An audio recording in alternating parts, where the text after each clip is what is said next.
નો કરવાનું કરીએ, પણ આની અંદર જે પુણ્ય મળે ને કેવું મળશે ખબર? અક્ષય. એ ક્યારેય નાશ પામશે નહીં. આપણે જ્યારે જાશું ને ત્યારે આપણી સાથે ભેગું પુણ્ય આવે, એવું પુણ્ય ભગવાન કે ત્યારે પ્રાપ્ત થાય છે. હવે મકર સંક્રાંતિના દિવસે આટલા કામ કરવાના. પછી મકર સંક્રાંતિ જ્યારે બેસે ત્યારે સંવત્સર અને રાજાનું ફળ શું હતું?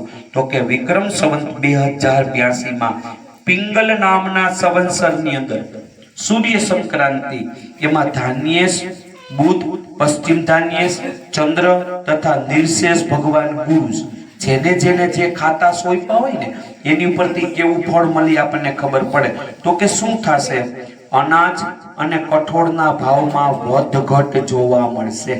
અનાજ અને કઠોળ બેયના ભાવ વધઘટ રહેશે. એમાં શું શું આવે? તો કે ઘઉં, ચણા, જવ, ચોખા, બાજરી, અડદ અને જુવાર, આટલા કઠોળ અને આટલા અનાજ છે ને એના ભાવમાં વધઘટ જોવા મળશે. લાલ રંગની બધી જ વસ્તુઓ મોંઘી થશે. લાલ રંગની બનાવટની વસ્તુઓ પણ મોંઘી થશે. ગરમીનું પ્રમાણ વધારે રહેશે, અને વધારે રહે એ અટણથી જો તમને કે જાન્યુઆરી શરૂ થયો ક્યાં ઠંડી નકર અટાણે તમને કોઈ એટલી બધી ઠંડી હોય, પણ એનો મતલબ જ એ છે કે આ વખતે ગરમીનું પ્રમાણ વધારે રહેશે. અને ગરમી જે વર્ષે વધારે રહે ને એ વર્ષે પાકને થોડુંક નુકસાન વધારે થાય, તો પાકને નુકસાન વધારે થશે. સાલિવાન શાક 1948 થી કળિયુગની શરૂઆત થઈ છે. આપણે એમ કહીએ કળિયુગ આવી ગયો, કળિયુગ આવી ગયો, એને 5127 વર્ષ પૂરા થયા. કેટલા? 5127. બાકી કેટલા છે ખબર? 4,26,874 વર્ષ હજી બાકી છે. એમાં 4 લાખ ખાલી યાદ રાખો, ઉપલા ભૂલી જાવ તો હાલશે. આપણે કઈ હું કળિયુગ આવી ગયો, કળિયુગ આવી ગયો, હજી તો ઘોડિયામાં જ ત્યાં પ્રભાવ દેખાય છે. વિચાર કરો મોટો થશે ત્યારે કેટલો પ્રભાવ એનો વધશે. આવી રીતનો કળિયુગ હજી એટલા વર્ષ બાકી છે. સાલિવાન શાક 1948 પરાભવ નામનો સંવત્સર છે. સંવત્સરનું ફળ શું છે? તો કે પિંગલ નામનો સંવત્સર, એનો સ્વામી રાહુ, તો કે ગુજરાતમાં મોંઘવારી રહેશે. શું કામ એને? તો કે સંવત્સરનો સ્વામી રાહુ એ મોંઘવારી આ વખતે વધારે આપશે. ગુજરાતમાં શું કામ એને ખબર? આપણી બાજુ પશ્ચિમમાં આવે છે એટલા માટે મોંઘવારી વધારે રહેશે. કારતક થી લઈ 5 મહિના સુધી વિગ્રહ અને પીડા વધશે. કારતક, માગસર, પોષ, મહા અને ફાગણ, આ 5 મહિના શું થાય? વિગ્રહ વધશે. એટલે તમે દિવાળી પછીથી જોવો, તમે વિગ્રહો વધવા માંડ્યા. બાબત હાવ નાની હોય પણ જ્ઞાતિ લેવલે આખી વહી જાય. નકર તમે ગણો તો મારા વ્યક્તિગત વાંધો ભાઈ એરે હોય અને બધાય ભેગા થઈને બાંધવા લડવા માંડે, એવી પરિસ્થિતિ 5 મહિના સુધી રહેશે. પીડા પણ 5 મહિના સુધી વધશે. ચૈત્ર માસમાં ધાન્ય મોંઘું થાય. ચૈત્ર મહિનામાં અનાજ બધું મોંઘું થશે. વૈશાખ આદિ 3 માસમાં પણ અનાજ મોંઘા થશે. શ્રાવણ મહિનામાં અલ્પ વૃષ્ટિ થશે. અલ્પ વૃષ્ટિ એટલે ઓછો વરસાદ પડશે. શ્રાવણ મહિનામાં, શ્રાવણ મહિનામાં વધારે વરસાદ હોય, આ વખતે અલ્પ વૃષ્ટિ થશે. ભાદરવા મહિનામાં ખંડ વૃષ્ટિ થાય. ભાદરવો મહિનો એવો છે કે એમાં વરસાદ ખૂબ વધારે થશે. આસો મહિનામાં ધાન્યના ભાવ સાધારણ રહેશે. દર વખતે ભગવાન જુદા જુદા ગ્રહોને રાજા બનાવે. સારો માણસ રાજા બને તો પ્રજા સુખી થાય. તો સમજવા જેવી જ વાત છે. ગામ પ્રમાણે લઈ તો અત્યારે આપણા ગામમાં સરપંચ નથી તો કેટલી તકલીફ પડે, કોને રજૂઆત કરવા જાવી. પણ સરપંચ સારા હોય તો કે તો ગામનો પ્રશ્ન નિરાકરણ કરે. તો ભગવાન પણ દર વખતે બધા ગ્રહોને એકાદાને રાજા, એકને પ્રધાન, એકને મંત્રી બનાવે. તો આ વખતે રાજા કોણ છે? તો આ વખતે રાજા ગુરુ છે. અને ગુરુ જે વખતે રાજા બને એ વખતે વરસાદ સારામાં સારો થાય. કારણ કે ગુરુ એટલે 9 ગ્રહોમાં સારામાં સારો ગ્રહ, એને ભગવાને રાજા બનાવ્યો. તો કે વરસાદ સારો થાય, ગાય દૂધ પણ વધારે આપશે. બીજું, પ્રજા આનંદમાં રહેશે. પ્રજા આનંદમાં ક્યારે રહે? વરસ સારું થાય તો. કે ગુરુ બધાની કરે 10-10 હજારના બંડલ તો ન દઈ દે, પણ વરસ સારું થાય એટલે પ્રજા સુખી થાય. અને ગુરુ જે વખતે રાજા હોય ને એ વખતે ધર્મ કાર્ય વધારે થાય. આ વખતે જો પરસોત્તમ મહિનો આવ્યો, ગુરુ રાજા છે, ધર્મ ભક્તિ વધશે, કથા વાર્તાઓ વધારે થશે, મંદિરો વધારે બનશે. કારણ કે ગુરુ રાજા છે, ગુરુને ધર્મ ગમે એટલે ધર્મ વધારે વધશે, પૂજા પાઠ વધારે વધશે. સેનાપતિ આ વખતે ચંદ્ર છે. તો શું થાય? પાડોશી દેશો સાથે વ્યવહાર ખરાબ થાય, આજુબાજુના દેશ આવ્યા. અને પહેલી નિશાની બાંગ્લાદેશ, આપણું મિત્ર હતું અટાણ આપણું દુશ્મન છે. શું કામ? એને તો કે સેનાપતિ ચંદ્ર બને. કેટલા માટે થાય? ક્યાંક આતંકવાદી હુમલાઓ પણ થશે આ વખતે, કારણ કે ચંદ્ર પાસે ખાતું છે એટલા માટે. રસેસનું ફળ ભગવાને શનિને આપ્યું છે. તો શનિ રસેસ હોય તો શું થાય? તો કે કઠોળના દામ મોંઘા થાય, અનાજના ભાવ વધે. કારણ કે શનિ જ્યાં પ્રવેશ કરે ને હળગાવે એટલે મોંઘું કરે, તો કઠોળના ભાવ વધશે. રસકસની વસ્તુઓની અછત થશે. જેમાંથી રસ નીકળે ને એ વસ્તુઓનું ઉત્પાદન ઓછું થાય. હા, રસ એમાંથી નીકળે તો શેરડીમાંથી રસ નીકળે, તેનું ઉત્પાદન જ ઓછું થાય. શું કામ? એને તો કે શનિ પાસે ખાતું છે એટલા માટે. ગોળ, ખાંડ અને સાકર એ મોંઘા થાય. આ ત્રણ વસ્તુ મોંઘી થશે, ગોળ, સાકર ને ખાંડ. પછી દર વખતે આપણે જોઈએ છીએ આદ્રા નક્ષત્ર, એની પરથી આપણી ખેતી નક્કી થાય. એટલે જૂના માણસ પૂછતા આદ્રા કેદી બેહવાનું, કારણ કે એની ઉપરથી ખેતી આખી નક્કી થાય. તો આ વખતે 22/6/2026 સોમવાર, પહેલા જેઠ મહિનાની નીચ એટલે બીજો જેઠ મહિનો. આ વખતે 2 જેઠ છે. પેલો પરસોત્તમ મહિનો છે, એને અધિક માસ કહેવાય, અને બીજાને નીચ જે છે એ રેગ્યુલર જેઠ મહિનો. આઠમને દિવસે બપોરે 12:27 ભગવાન સૂર્યનારાયણ આદ્રા નક્ષત્રની અંદર પ્રવેશ કરે. કઈ? જેઠ મહિનાની સુદ આઠમ. તારીખ તો કે 22/6/2026. તિથિ આઠમ હોવાથી શું થાય? તો કે મધ્યમ વરસાદ. અતિશય નો થાય અને ઘટે પણ નહીં, ઓછો થાય એમ નથી કીધું, પણ શું કીધું? તો કે મધ્યમ વરસાદ થાય. ત્યારે હસ્ત નક્ષત્ર હતું. હસ્ત નક્ષત્ર સારું, તો કે શું થાય? તો કે સર્વ સુખી થાય, બધાય સુખી થાય. કોઈ આ થાય એમ નહીં. સુખી માણસ ક્યારે થાય? એની જરૂરિયાતો બધી પૂરી થાય તો જ સુખી થાય. એટલે ભલે ઓછો વરસાદ છે પણ સમયે આવશે, જઈ જોહે તઈ આવશે, એટલે માણસો સુખી થશે. દર વખતે જુદો જુદો વરસાદ પૃથ્વી ઉપર આવે, જે વરસાદ આવે એવું ફળ આપણને આપે. તો આ વર્ષે કયો વરસાદ આવે છે? તો કે કાલ નામનો મેઘ આ વખતે પૃથ્વી ઉપર આવે છે. તો કે કાલ નામનો મેઘ હોય તો શું થાય? વરસાદ સારામાં સારો થાય, કારણ કે કાલ નામનો વરસાદ આવે છે. કોઈ જગ્યાએ તોફાની ગાજવીજ પણ થાય. અમુક જગ્યાએ વરસાદ તો સારો પડે, પણ અમુક જગ્યાએ તોફાન, વીજળી ગાજે એવું વધારે થશે. પછી વરસાદનું ખાતું ભગવાન આ વખતે ચંદ્રને સોંપ્યું છે. વરસાદનું ખાતું તો કે પાસે હોય તો કે શું થાય? તો કે રસકસની વસ્તુઓ સારી થાય. જેમાંથી રસ નીકળે ને એ વસ્તુનું ઉત્પાદન વધારે થાય. તો રસ શેમાંથી નીકળે? તો આપણા પ્રમાણમાં કહું તો શેરડી છે, માંડવી છે, પછી લસણ છે, ડુંગળી છે, આ બધા રસવાળા પદાર્થો કહેવાય. તો કે એ વસ્તુ સારી થશે. ભાવ વધશે એમ નથી કીધું, હું કીધું સારી થશે. એટલે બગાડ નહીં થાય ખેતીની અંદર. ધારો કે માંડવી વાવી છે તો રોગચાળો નહીં આવે. શું કામ? એને તો કે એ વસ્તુ સારી થશે. એનું ખાતું ભગવાને ચંદ્રને સોંપ્યું. લડવાનું ખાતું ભગવાને ચંદ્રને સોંપ્યું. તો કે શું થાય? પાડોશી દેશો સાથે વ્યવહાર આ વખતે બગડવાની સંભાવના વધારે છે. પછી ભગવાને આ વખતે દુર્ગેશ ચંદ્રને બનાવ્યું છે. તો કે શું થાય? તો કે એનો સાર છે એ મધ્યમ છે, અનાજની અછત જણાય. છત્રેશ ભગવાને ગુરુને બનાવ્યું છે. તો કે એનાથી શું ફળ મળે? તો કે ધાન્ય અને ઘાસચારો સારો થાય. ઘાસચારો પણ સારો થશે અને ધાન્ય પણ સારામાં સારું થશે. શું કામ? એને શું કે છત્રેશ ભગવાને ગુરુને બનાવ્યું છે. પછી બીજું શું થાય? તો કે ઘી, તેલ અને પીળી વસ્તુઓ મોંઘી થશે. ઘી, તેલ અને પીળી વસ્તુ મોંઘી થશે.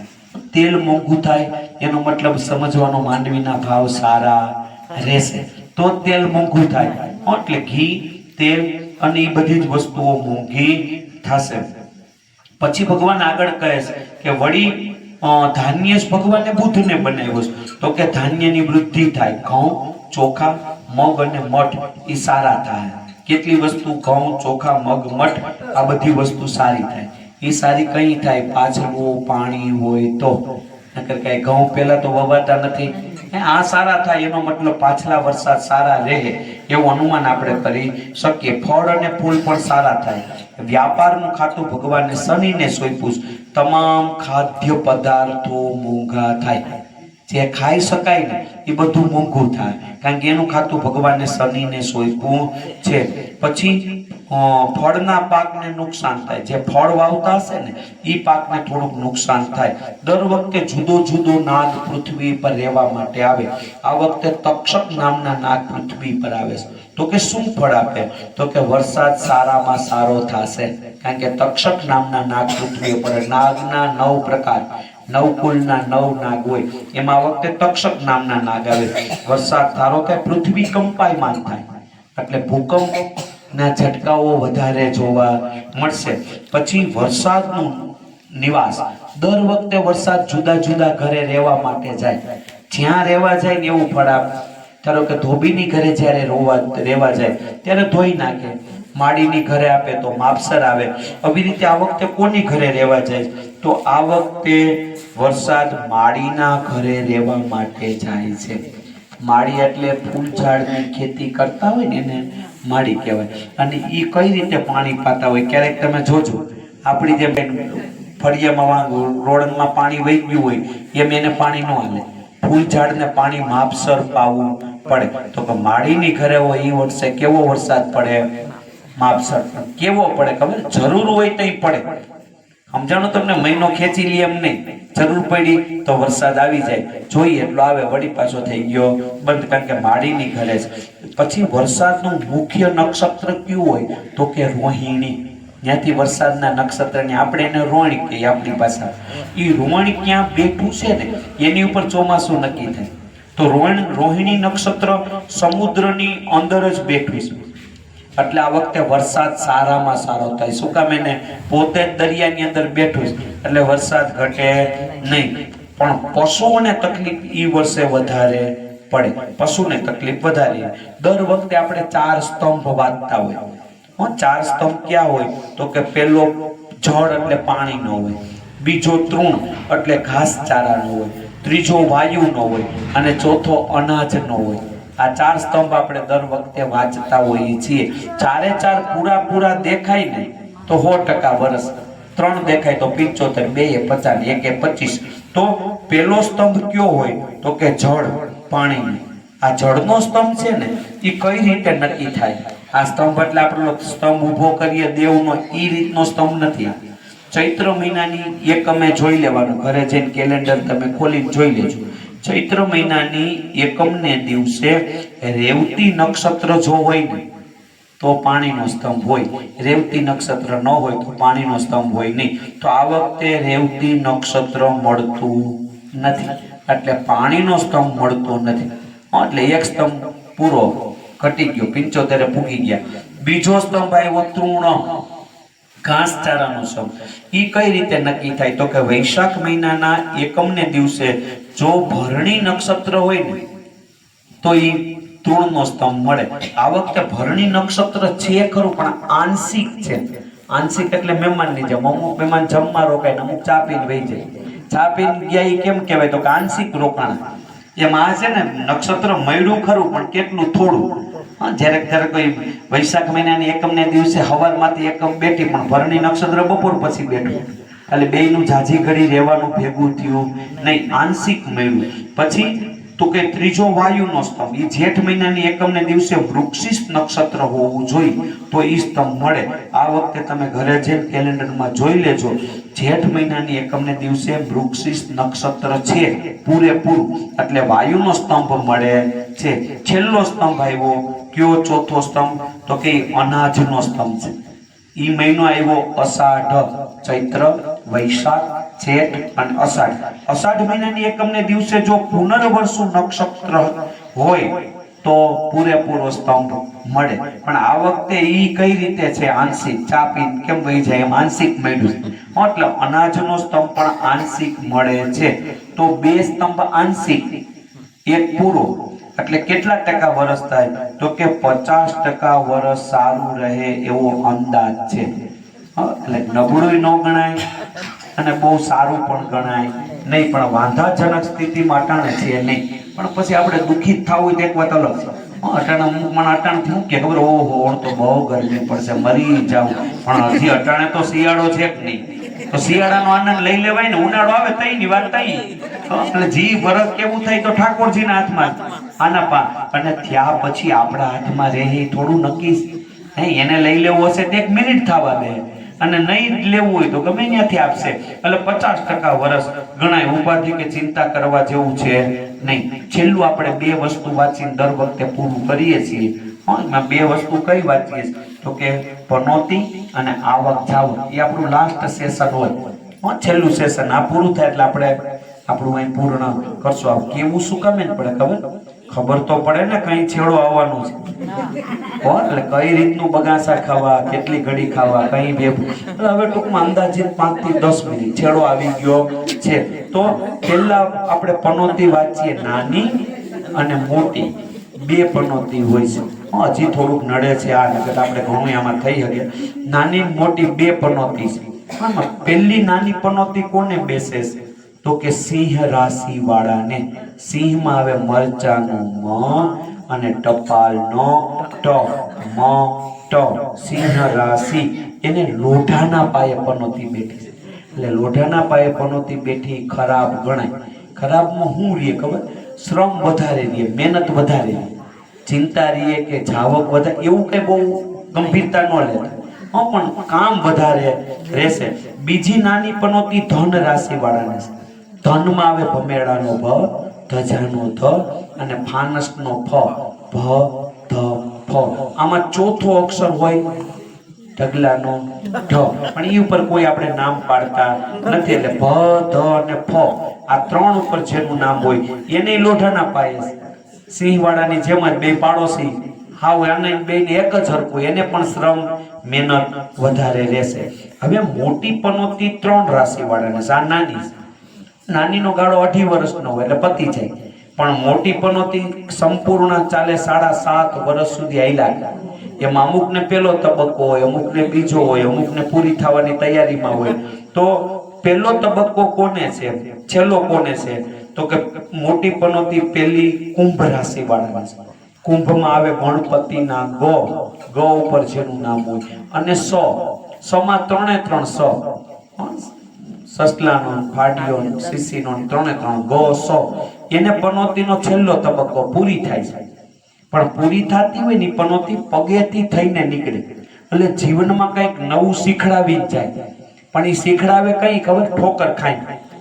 એટલે પગે પનોતી હોય ને એને કંઈક થોડુંક જાતા કંઈક તકલીફ આપીને જાય. એને છેલ્લો તબક્કો છે. પછી બીજી મોટી પનોતી મીન રાશિ વાળાને છે.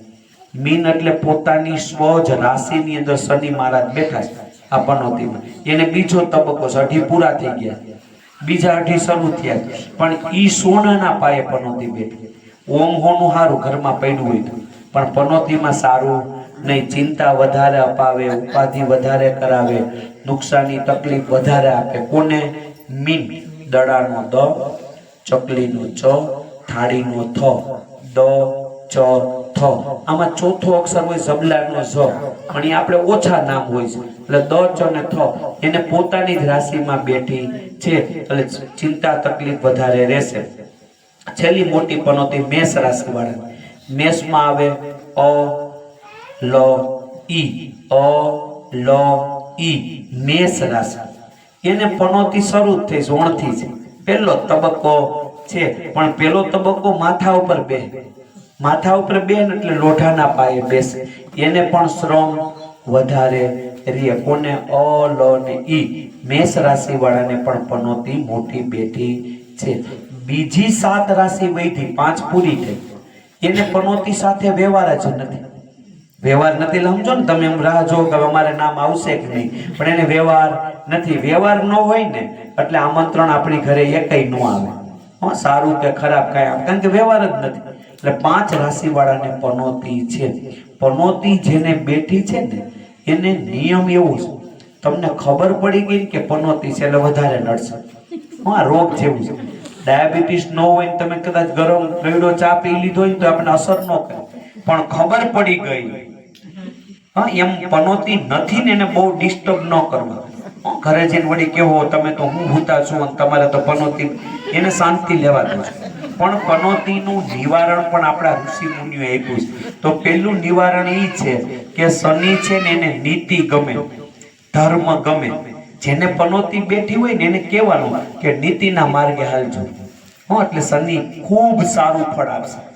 અનીતિ કરશો તો વધારે તકલીફ આપશે, કારણ કે એને ખોટું ગમતું જ નથી એટલે વધારે હેરાન કરશે. બીજું શું કરવાનું તો કે હલકી જ્ઞાતિ શુદ્ર જાતિ હોય ને એને કઈ ખવડાવી દેવાનું, પૈસાનો નહીં આપવાના. પૈસા આપશો તો ન્યા રહે. હલકી જ્ઞાતિને કંઈક જમાડવાનું, પછી પગમાં ચપ્પલ પહેરી એ ચપ્પલ એને આપી દેવાની, નવા લઈને નહીં. નકર પાછું ચપ્પલ જાય પનોતી ન્યા. પણ કોને? હલકી જ્ઞાતિને. હનુમાનજી અને શિવજીના દર્શન કરવાથી પનોતી ઓછી થાય, ઈષ્ટદેવના પૂજા પાઠ કરવાથી પનોતી ઓછી થાય. એટલે હવે છેલ્લે આપણે વાંચવાનું છે આવક અને જાવક. આવક જાવક બે રીતે હોય, કારતક થી લઈને ફાગણ મહિના સુધી. કારણ કે ચૈત્ર મહિને આપણું વર્ષ બદલતું હોય એટલે ત્યારની આવક બદલી જાય અને પેલી પણ બદલે. તો પેલી કારતક થી ફાગણ, બીજી ચૈત્ર થી દિવાળી. તો પેલી રાશિ આવે મેષ. મેષ રાશિમાં આવે અ, લ અને ઈ. અ, લ, ઈ મેષ રાશિ. એને પહેલા 6 મહિના 15% આવક છે, 100% જ આવક છે. ક્યારે? પહેલા 6 મહિના. પછી ચિંતા છે પણ થોડી ઓછી, કારણ કે આવક 15% પણ જાવક 60% થઈ ગઈ. પણ એકંદરે મેષ રાશિ વાળાને આખું વર્ષ જાવક વધારે છે. અ, લ ને ઈ. બીજી રાશિ આવે વૃષભ. વૃષભ ની અંદર આવે બ, વ અને ઉ. બ, બ, ઉ વૃષભ રાશિ. પહેલા 6 મહિના 75% આવક, 35% જાવક. બીજા 6 મહિના તો કે આવક 75 જાવક થઈ ગઈ 100%. એટલે મેષ વૃષભ રાશિ વાળાને પાછલા 6 મહિના જાવક વધારે છે, પહેલા 6 મહિના આવક વધારે છે. ત્રીજી રાશિ આવે મિથુન. ક, છ અને ઘ. કલમનો ક, છત્રીનો છ ને ઘરનો ઘ. એને પહેલા 6 મહિના 100% આવક, જાવક ખાલી 15%. બહુ સારું. બીજા 6 મહિના આવક 100% એમનેમ જ છે, કઈ ચિંતા કરવાનો વિષય નથી. પણ જાવક થઈ ગઈ 75%. પણ તોય એકંદરે મિથુન રાશિ વાળાને આખું વર્ષ આવક વધારે છે. ચોથી રાશિ કર્ક. કર્કમાં આવે ડગલાનો ડ અને હરણનો હ. ડ, હ. કર્ક રાશિ. પહેલા 6 મહિના 60% આવક, 15% જાવક. બીજા 6 મહિના 60% આવક એમનેમ, જાવક 75%. પાછલા 6 મહિના કર્ક રાશિ વાળાને જાવક બહુ વધારે છે, પહેલા 6 મહિના સારું છે. પછી સિંહ રાશિ. પાંચમી રાશિ મ, ટ. મ, ટ સિંહ રાશિ. પહેલા 6 મહિના 75% આવક, 75% જાવક. પાછલા 6 મહિના આવક 75% એમનેમ જ, જાવક તો કે 35%. પાછલા 6 મહિના સિંહ રાશિ વાળાને ખૂબ સારા છે. છઠ્ઠી રાશિનું નામ છે કન્યા. એમાં આવે પતંગનો પ, ઠ અને હણ. ઠ અને હણ એમાં આપણે નામ હોતા નથી, પ ઉપર નામ વધારે હોય. એને પહેલા 6 મહિના 100% આવક, ખાલી 15% જાવક છે. પાછલા 6 મહિના આવક 100%, જાવક 75%. પણ તોય કન્યા રાશિ વાળાને આખું વર્ષ આવક વધારે છે. પછી એના પછી 7મી રાશિનું નામ છે તુલા. તુલામાં આવે ર અને ત. ર, ત તુલા રાશિ. એને પહેલા 6 મહિના 75% આવક, 35% જાવક. પાછલા 6 મહિના 75% આવક અને 100% જાવક. તુલા રાશિ વાળાને પાછલા 6 મહિના જાવક ખૂબ વધારે છે. પછી 8મી રાશિનું નામ છે વૃશ્ચિક. ન અને ય. ન, ય વૃશ્ચિક રાશિ. એને પહેલા 6 મહિના આવક છે 60%, જાવક છે 100%. પણ પાછલા 6 મહિના બેઠા એટલે આવક થઈ ગઈ 15% અને જાવક થઈ ગઈ 60%. આખું વર્ષ વૃશ્ચિક રાશિ વાળાને જાવક થોડીક વધારે છે. પછી 9મી રાશિનું નામ છે ધન. એની અંદર આવે ભ, ધ અને ફ. પ ત ફ, ચોથો અક્ષર ઢ, પણ એમાં નામ હોતું નથી. એને પહેલા 6 મહિના 35% આવક, 35% જાવક. પાછલા 6 મહિના આવક 65%, જાવક 100%. ધન રાશિ વાળાને પાછલા 6 મહિના જાવક વધારે છે. 10મી રાશિનું નામ છે મકર, એમાં આવે ખ અને જ. 11મી રાશિનું નામ છે કુંભ, એમાં આવે ગ અને સ. ખ જ ગ સ, આ ચારનું ભેગું એટલે કોઈ બેનું એક જ હરખું છે, કઈ ફેરફાર નથી. તો ઈ બે રાશિ વાળાને પહેલા 6 મહિના 60% આવક છે, 100% જાવક છે. પાછલા 6 મહિના આવક 60-60, જાવક પણ 60-60.